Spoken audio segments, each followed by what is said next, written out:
Theory nerd alert, theory nerd alert. Yes, in this video, we're going to be engaging with the music theory behind Sailor Song to get your students to play more musically.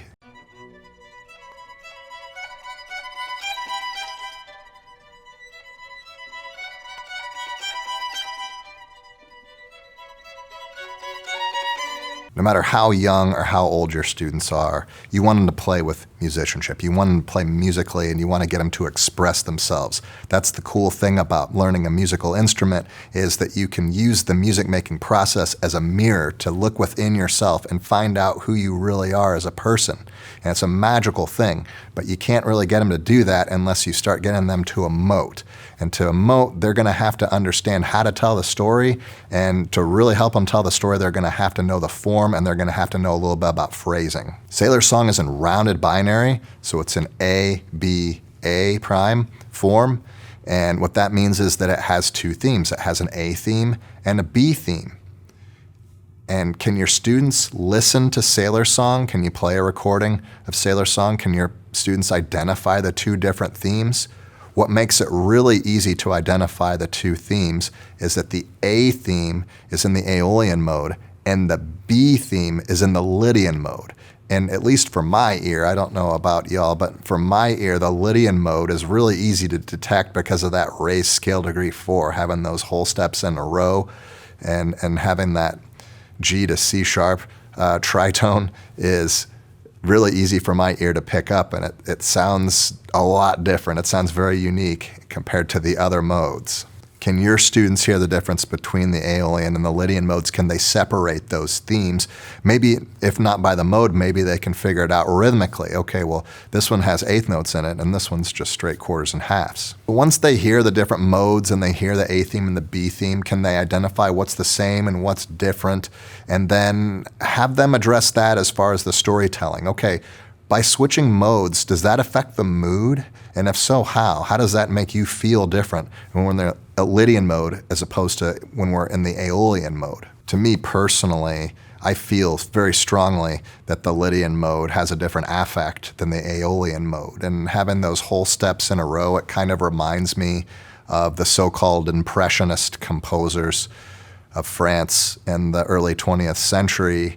And I think it's great for being able to portray water. You know, if you think of Debussy's La Mer, it has a lot of whole tone scales. It's not quite the Lydian mode, but it has those whole steps in there, which is in common with the Sailor Song. And I think that, like, if you think about being out at sea and you think of the ocean, you look at it, it seems almost infinite. But you look at it in detail and you have these tessellating patterns of currents and ripples, and they're all connected together.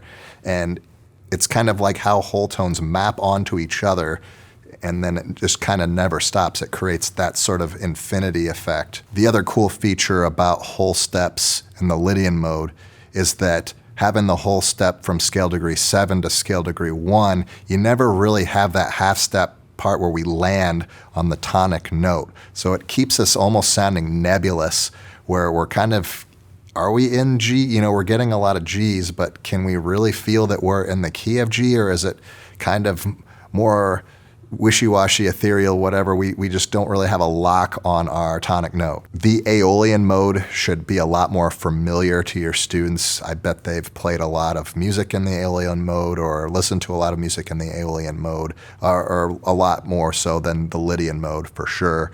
So they should be comfortable with it and kind of have an understanding of what a minor or Aeolian type mode sounds like. So once we identify and separate the two themes, the students can see that within each theme area, there are two 4-bar phrases. I wrote a teaching companion for this, and it's available on teachingorchestra.com. And on the very last page, I break down the A theme and the B theme, and everybody gets to play it.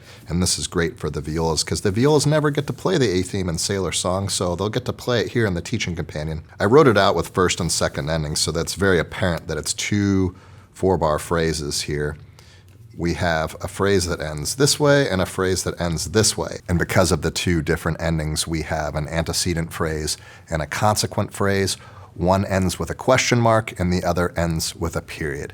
And we can figure out, well, which one asks the question and which one asks the answer. Well, the question almost always comes first, so the antecedent comes first, unless you're my ex-girlfriend, and then the answer comes first. But it doesn't make a lot of sense musically or even conversationally to begin with the answer.